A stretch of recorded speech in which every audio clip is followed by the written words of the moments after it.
엄마표 영어의 저자이시기도 하고요.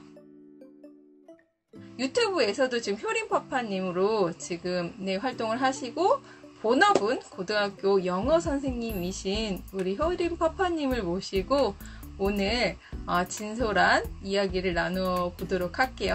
학교 이야기라 저도 정말 궁금하고, 얼마나 저희 때와 많이 달라졌을까, 그런 생각도 해보면서. 대박. 안녕하세요. 안녕하세요. 효린파파님이 고등학교 선생님이시니까 그 누구보다도 학교의 현장을 되게 잘 알고 계시잖아요. 그래서 기존에 저희가 배웠던 그런 영어 수업과 현재의 영어 수업이 얼마나 다르게 변했는지, 또 요즘에는 스피킹을 많이 강조를 하는데 리스닝 부분에서는 예전과 지금과 또 많이 차이가 있는지, 이런 차이점에 대해서 좀 궁금합니다. 네네, 알겠습니다.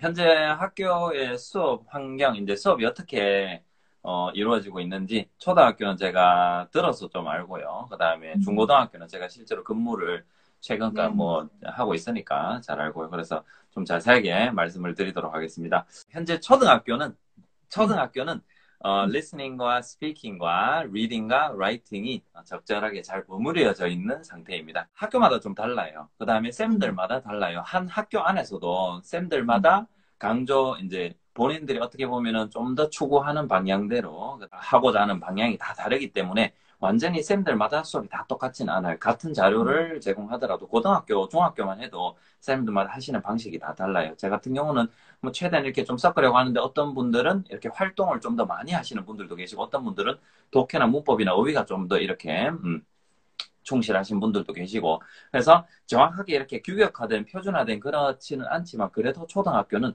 좀 많이 버무려져 있어요. 그런데 중학교는 그리고 초등학교 3학년이 되면은 문자 읽기를 처음 시작하잖아요.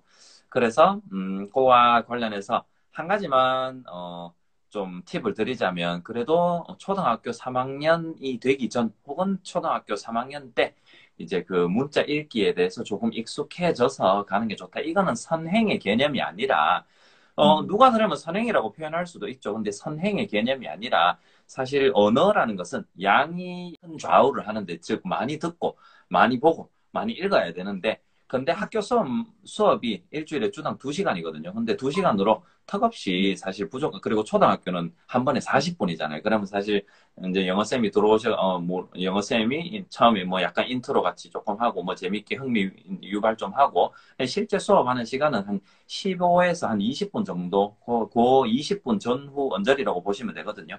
근데 이제 그러면 일주일에 25분 치더라도, 그 뭐 두 번 합하면 일주일에 50분이잖아요. 네. 50분으로, 아이가 문자를 습득하기에는 턱없이 좀 부족한 양이다, 라고 할 수 있는 것이죠. 그리고 문자 습득을 하기 전에는 충분히 머릿속에 영어가 어느 정도는, 뭐 충분히까지는 아니더라도 영어를 좀 듣고 이렇게 습득이 되어 있어야 되기 때문에, 그때 가서 문자 읽기를 하면은, 그때 가서 해도 괜찮지만, 그래도 그 전에 좀 해서 가거나, 혹은, 이제 초등학교 3학년 때 함께 그 문자 읽기를 병행해서, 가정에서도 좀 같이 병행해서 하면은 훨씬 더 효과적이고 아이가 덜 힘들 수 있다는 것이죠. 네네. 선생님, 네네. 여기서 네. 문자 읽기라고 함이 지금 보니까 파닉스를 어느 정도 떼고 모르는 네. 단어를 읽어낼 수 있는 정도를 말씀하시는 건지, 아니면 리더스의 문장 정도를 읽어내는 건지를 궁금해 하시는 것 같아요. 네네네. 문자 읽기라고 하면은 그 둘 다 포함하는 것이죠. 그러니까 수준이 이제 어차피 아이들은 그 단계를 둘 다 거쳐야 되잖아요. 처음에는 이제 이런 뭐 끊어 읽건 통문자로 읽건 간에 어쨌든 단어 수준을 읽을 것이고, 조금 더 지나면은 문장 읽기로 가는 것인데, 제가 권하는 것은 그래도 아주 쉬운 리더스북 정도 읽을 수 있는 수준 정도는 돼서 들어가면은 훨씬 더 수업이 음, 즐거워진다는 것이죠. 이 문자 읽기를 할 수 있다고 해서 선행이 되어서 수업이 재미가 없는 게 아니라, 시시한 게 아니라 더 즐길 거리가 훨씬 더 풍부해진다는 것이죠. 네. 그래서 그 정도만 돼도 사실 충분히 할 만합니다. 참 좋습니다. 왜냐하면 학교에서만으로는 시간이 부족하기 때문에 그렇죠. 네네. 네. 그래서 그렇게 일단은 말씀드리고 싶고, 그 다음에 중학교에 가면은 아무래도 확연히 독해 비중이 좀 많이 늘어나요. 그리고 중학교 교육 과정의 특징은 뭐냐 하면 초등학교 때는 리스닝과 스피킹과 리딩과 라이팅이 적절하게 버무려져 있고 그 다음에 성적을 산출하지 않습니다. 성적이 문장으로 이렇게 나오거든요. 뭐 이런 것을 할 수 있고 그러니까 이렇게 문장으로 나오고 수치화된 점수가 나오지 않기 때문에 사실은 또렷하게 내 아이가 사실 문장으로 쓰는데 학교 쌤들이 그렇게 어휘력이 부족하고 이렇게 잘 쓰지는 않거든요. 이걸 돌려 말을 하지. 이렇게 막 이렇게 노골적으로 이렇게 쓰진 않거든요. 성적표에. 그러니까 잘 안 쓰는 경향이 있거든요. 쓰시는 분도 있으시기 때문에. 네네. 네네. 어쨌든, 그런데 이제 중학교 가면 이게 완전히 수치화되고, 그 다음에 그래도 중학교가 되면은 입시의 초입 단계죠. 그러니까 고등학교는 완전히 입시에 정말 직면해 있다고 할 수 있다면 중학교는 그 예비 단계로서의 3년이라고 영어만 봤을 때 그렇게 볼 수 있는 것이죠. 그런데 이제 중학교 가면은 이제 독해의 비중이 조금 늘어나요. 확실히 늘어나고요. 그런데 아직 지금 현재 중학교는 그래도 보면은 활동 중심이에요. 제가 중학교 때 있을 때만 해도 정말 재밌는 것들 많이 했거든요. 뭐 이제 말로 하고 듣고 이것들을 정말 많이 버무려서 섞어서 많이 이제 그런 활동을 구성했었고 다른 쌤들도 많이 그런 활동을 하시는 걸 제가 목격을 했고 그래서 중학교까지는 그래도 이런 네 가지 스킬들이 다 섞여 있지만 초등학교 때보다는 그래도 확연하게 독해의 비중이 좀 더 올라갔다고 할 수 있고 그다음에 시험도 독해와 문법과 어휘 중심으로 나오는 편이에요. 네, 독해가 가장 중심이고 그다음에 뭐 문법이나 어휘가 좀 섞여서 이렇게 나올 수도 있겠죠. 이제 그럼으로써 사실 이제 고등학교에 대한 어느 정도 이제 고등학교라고 하면은 고등학교 모든 교육 과정과 그 다음에 치르게 될 수능의 준비 과정, 그런 준비 단계라고 할 수 있겠죠. 사실 필요하고요. 왜냐하면, 집에서 따로 많이 글을 읽으면 좋겠지만, 그걸 안 읽는다 하면은 사실 이제 학교 교육이나 사교육에 의존을 해야 되는데, 그러면 학교에서까지 독해를 안 하면은 고등학교 때 가서 독해를 제대로 할 수 없기 때문에 당연히 그런 비중이 좀 높아지는 건 맞다라고 생각하고, 그 다음에 중학교 교육의 특징은 뭐냐 하면, 문법을 확실하게 뿌리를 뽑습니다. 학교에서는. 일단 교육과정 자체가 문법을 초등학교 때는 아주 구석탱이에 조그마한 활동으로 문법이 들어가 있었다면 중학교 때는 명시적으로 문법을 많이 배웁니다. 근데 문법 교육은 꼭 필요한 것이고 누구나 다 해야 되는 것들이에요. 그래야지 영어를 좀 더 창의적으로 풍부하게 쓸 수 있고 영어의 기틀이 잡히기 때문에 문법 교육은 원어민들도 하는 것이고 당연히 외국인인 우리도 거쳐야 되는 것입니다. 그래서 여기 지금 허허님이 말씀해 주셨듯이 문법 보객기가 되는 것이죠.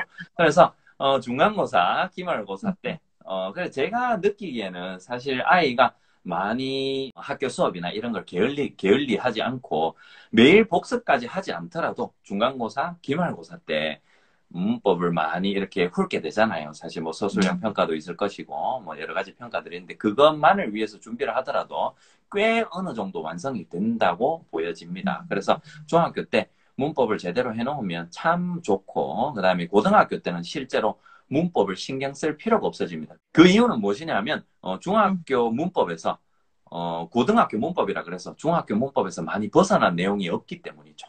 네, 크게 뭐 벗어나는 게 없고요. 거의 대부분 다 고등학교 때 나오는 것들이 중학교 수준의 문법이고, 한 95%가 그렇고, 정말 극소수의 문법 요소들이 고등학교 문법이라고 할 수 있고요. 뭐, 그렇다고 해서 그것들도 뭐 크게 중요하지도 않고 아주 구석탱이 있는 뭐 그런 것들이라서. 그래서 중학교 때 문법을 제대로 해놓으면은 참 수월하죠. 이제 고등학교 끝까지 수월하고, 수능에도 실제로 나오는 거 보면 중3 문법 이내에서 거의 대부분 다 출제가 되기 때문에, 그리고 문법의 비중도 많이 낮아져서 그렇게 뭐 걱정할 수준은 아니기에 그래서 문법을 좀 이렇게 중학교 때 교육과정상에서 그냥 좀 이렇게 처리를 하는 것이 훨씬 수월합니다. 그래서 그때 이제 그게 중학교 교육과정의 특징입니다.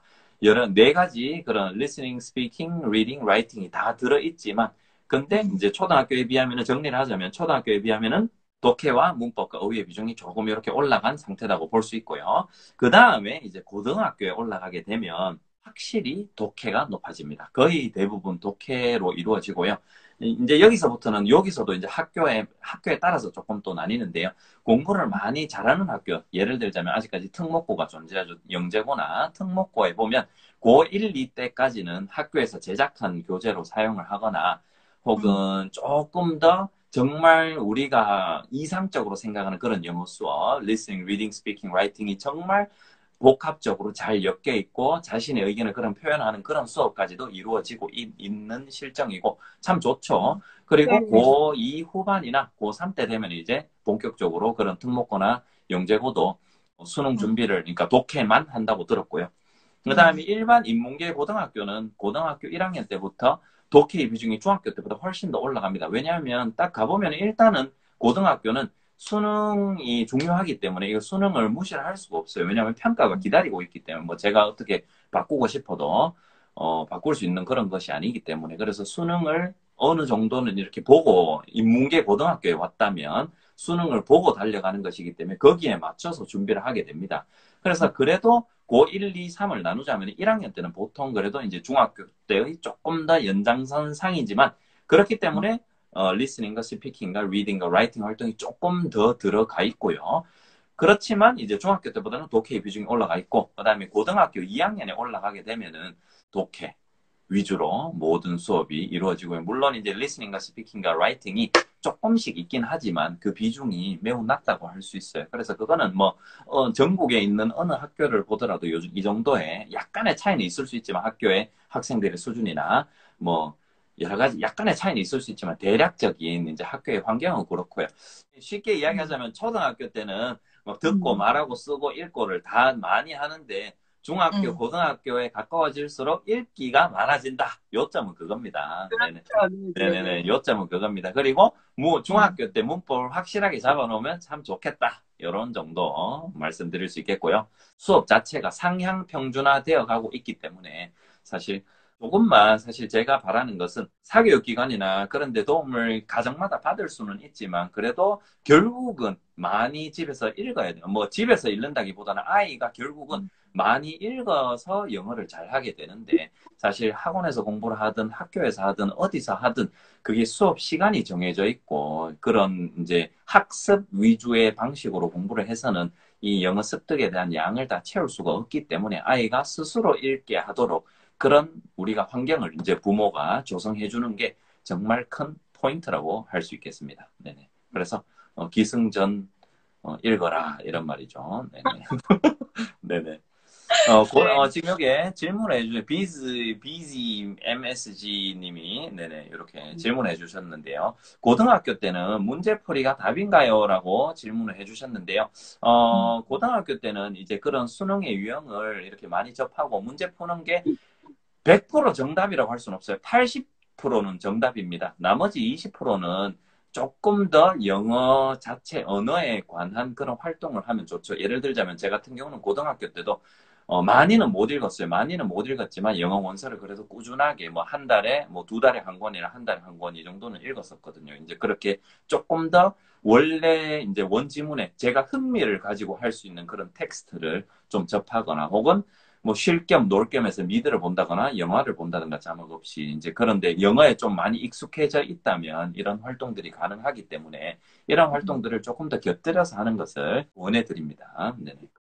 예전에는 그냥 한 원어민, 그러니까 아메리칸 스타일의 그런 영어 한 번만 발음을 해서 리스닝을 보여줬다면, 뭐, 네. 최근에는 그런 리스닝 시험이 뭐, 토익처럼 여러 나라의 인종들의 뭐 그런 사람들 목소리를 다 들려주는지, 뭐 이렇게 약간 변형된 것들이 조금씩 있는지 궁금해요. 네네네. 조금씩 있어요. 그리고 음. 학교 그런 이제 평가에서 학기마다 교육청에서 실시하는 20문제 듣기 있잖아요. 듣기 시험이 네. 있거든요. 그 듣기 시험에도 이제 여러 가지 발음이 섞여 나오는 걸로 알고 있고요. 그래서 이런 평가에서 그런 여러 가지 발음, 뭐 예를 들자면 남아공 발음, 그 다음에 뭐 미국식 발음, 영국식 발음, 예를 들자면 호주식 발음 이렇게 섞여 있다고 하거든요. 그러면 이제 제가 딱 들어봐도 평상시에 듣던 미국식 발음이 아니기 때문에 살짝 음. 그런 부분들이 있어서 학교에 있는 쌤들도 이제 미국식만을 고집하지는 않죠. 뭔가 유튜브에서 이렇게 자료를 찾아서 학교 수업 시간에 틀어주기도 하고 테드 강연 같은 걸 이용하기도 하는데 그러니까 일부분 이용을 하는데 그 부분에서 꼭 뭐 예를 들자면 제가 학교에서 수업 시간에 틀어준 미국식 발음이 아니면은 안 틀어줘 이런 게 전혀 없는 거죠. 그냥 제가 찾는 자료에 미국식이 있으면 미국식으로 나가는 것이고 뭐 음. 영국식이 있으면 뭐 호주식이 있으면 이렇게 나가는 것이고 네네. 네, 그렇게 되는 것이죠. 수업에서도 조금 더 다양한 발음을 학생들한테 들려주려고 선생님들, 교사들도 조금은 노력을 하고 있는 것이죠. 반영을 해서 이제 아이들에게 네네네. 들려주는 것이죠. 네. 스피킹 부분이 네. 초등학교 때 비중을 그렇게 많이 넣어놨는데 중고등학교 갈수록 뭐 테스트 부분이나 이런 부분에서 많이 빠지는지 그런 게 궁금해요.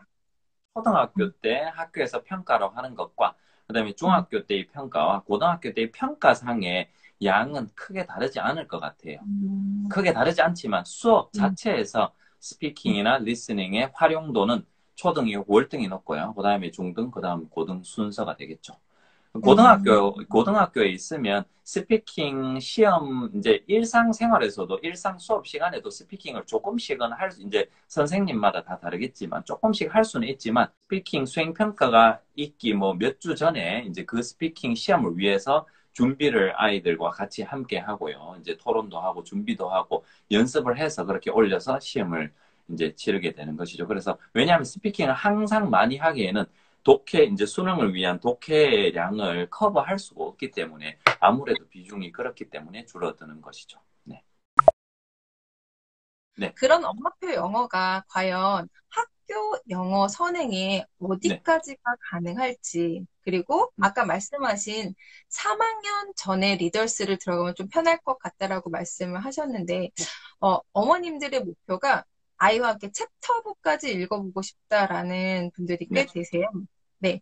그렇게 됐을 때, 선생님이 보시는 엄마표 영어의 정점이 어딜까지일까요? 네. 엄마표, 아빠표의 목표는 사실 챕터북이 아닙니다. 그렇게, 그러니까 음, 접근 방법 자체가 내 음, 아이가 요 정도 선에서 요 정도 읽을 수 있게 하자가 아니라 음, 그 목표는 저는 몰라요. 그러니까 어디에서 끝날 줄은 저는 모르지만 제가 해야 되는 마지노선은 뭐냐 하면 아이가 영어를 즐기게 하자.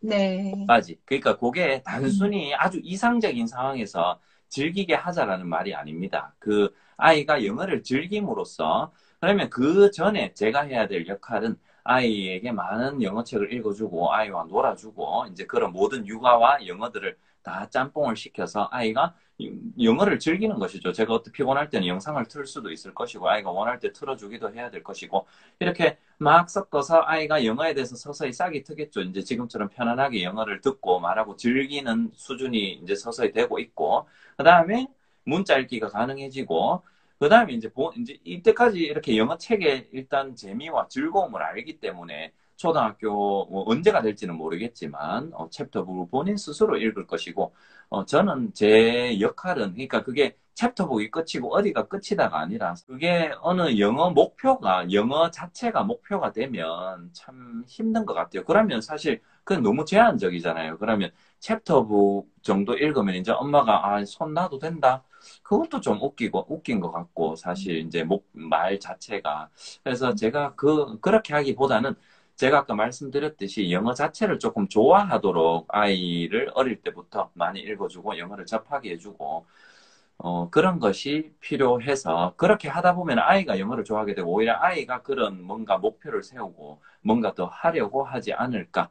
네, 제 경험도 그렇고 제 지인들도 그렇고 왜냐하면 본인이 잘하고 재밌게 되면 본인이 하려고 하지 남이 시켜도 뭐 하지 말라고 해도 계속 하게 되잖아요. 그렇기 때문에 그게 꼭 뭐 선행의 개념이라기보다는 언어는 이 양으로 승부해야 되는데 자기가 원해서 해야지 이 양이 채워지는데 그거를 아이가 스스로 재밌게 채울 수 있도록 우리가 부모가 좀 옆에서 북돋아 주는 게 맞지 않는가. 그렇기 때문에 부모가 영어를 잘하면 좋겠지만 잘 못해도 상관은 없는 것이죠.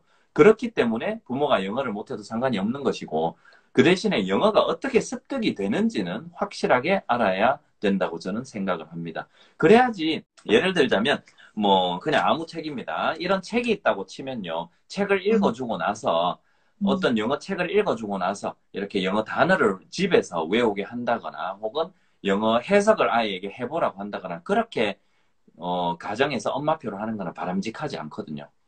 네네. 예를 들자면요. 그렇기 때문에, 바람직하게 아이가 음, 영어를 즐길 수 있게 그렇게 우리가 장려만 해준다면, 그런 환경을 조성을 해준다면, 아이가 스스로 목표를 세워서 아이 스스로 만들어 갈 것이라고 생각하고요. 영어의 레벨 수준을 정한다면은 사실 뭐 이렇게 정할 수도 있겠지만 큰 의미가 없는 것이죠. 사실 아이가 좋아하면은 뭐 챕터북도 있고 뭐든 읽지 않겠습니까? 네네. 그래서 음, 뭐 선행이라는 건 조금 제가 아까도 말씀드렸듯이 조금 이제 말을 수정하면 참 좋은 표현일 것 같고요. 그래서 선행이라기보다는 그냥 아이가 우리말을 이렇게 수년 동안 많이 들어서 말을 하게 되고 읽게 되고 쓰게 되듯이 네네.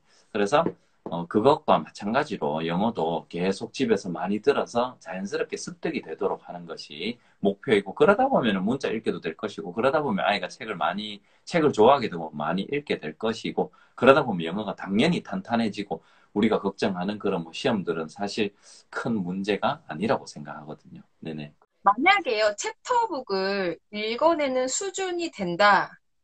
라고 한다고 하면 네. 아이들 그 정도 수준이 학교 수준에서는 어느 정도 될까요? 학교 수준으로 치면 중3, 고1쯤 됩니다. 효린파파님도 지금 네, 효린이를 막 어릴 때부터 계속 읽어 오셨잖아요, 네, 동화책을. 네, 만약에 효린이가 3학년이 이제 진입할 정도 됐을 때, 네. 생각해 보시는 게 챕터북 정도의 수준을 읽을 것 같으시지 않으세요? 그래, 될 수도 있고, 안 될 수도 있고, 그거는 모르지만, 읽지 않겠나라고 추측합니다. 한 그렇죠. 초등학교 한 1, 2학년쯤 되면, 음, 2학년, 좀 빠르면 한 7에서 1학년, 조금 느리다면 음, 한 2학년쯤 되면, 음, 제가 보기에 굳이 난이도로 치면은 한 중학교 2학년, 3학년 고 수준 정도의 읽기, 음, 그러니까 교과서 및 혹은 다른 텍스트 이상은 읽지 않을까라고 생각합니다. 그리고 중학교 3학년이라고 하면 많이 어려울 것 같은데 실제로 우리나라 중학교 교육 과정에 있는 교과서는 생각보다 많이 쉬워요. 그래서 그렇게 막 대단한 수준의 텍스트가 아니거든요. 네네. 그래서 그 음. 정도는 읽지 않을까라고 생각해요. 네. 그냥 꾸준하게만 네. 해준다면은 우리 네. 아이들이 초등학교 영어에 들어가는 거는 전혀 문제가 없겠네요.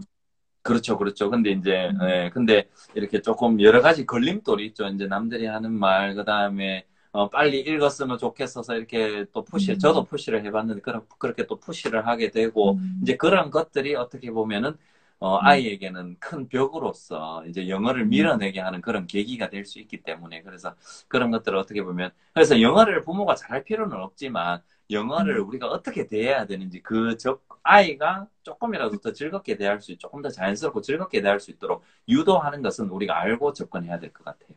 그래서 그게 네. 부모의 역할인 것 같아요. 네. 그, 들으면서 한 가지 궁금한 게 중학교 때 문법을 뽀개기를 해야 고등학교 때 편해진다고 이제 말씀하셨어요. 거의 90%가 중학교 때 네. 이루어진다고 하면은 초등학교 때는 문법이 거의 안 나온다는 얘기인가요? 아니면 초등학교 때 문법을 하는 게 별로 필요가 없나요? 초등학교 때는, 초등학교 3, 4학년 때 문법이 있긴 있을 거예요. 있긴 있는데 음, 아주 기초적인 수준이고, 사실 이 문법이라는 거는 이게 제 유튜브에 이제 다음 영상 주제인데요. 사실 문법이라는 거는 우리나라 말도 그렇잖아요. 말을 다 할 수 있게 되고, 이 음, 문법이라는 걸 모르더라도 우리가 음, 다 말을 맞춰서 쓴다는 것이죠. 효린이는 우리 국어 문법을 모르지만 어법에 맞게 누구나 다, 효린이뿐만이 아니라 누구나 다 한 6, 7살쯤 되면은 우리 음. 문법에 맞게 다 말을 잘 한다는 것이죠. 근데 네. 효린아, 왜 가방 다음에 은을 썼어? 는 말고 왜 은을 썼어라고, 무슨 가방 은이잖아요. 그럼 효린이가 대답을 당연히 못 한다는 것이죠. 이렇게 네. 말하겠죠. 가방 은이 맞잖아라고 이야기를 음, 하겠죠. 이것처럼 어 초등학교 때는 많이 듣고 이제 음, 언어를 습득해야 될 시기인 거죠. 그거를 규칙화해서 아직까지 생각하고 뭔가를 만들어내기에는 어리기도 어릴 뿐더러 필요도 없는 것이고 순서가 음, 잘못된 것이죠. 영어를 음, 만약에 초등학교 3학년 혹은 그 언저리에 접한다고 가정한다면은, 그러면 그 전에 만약에 영어 노출이 없었다면 아이 머릿속에는 영어라는 게 잘 없잖아요. 근데 음, 거기에 규칙을 먼저 안에 세워 놓아 버리면은 반쪽짜리 음, 규칙이 된다는 것이죠.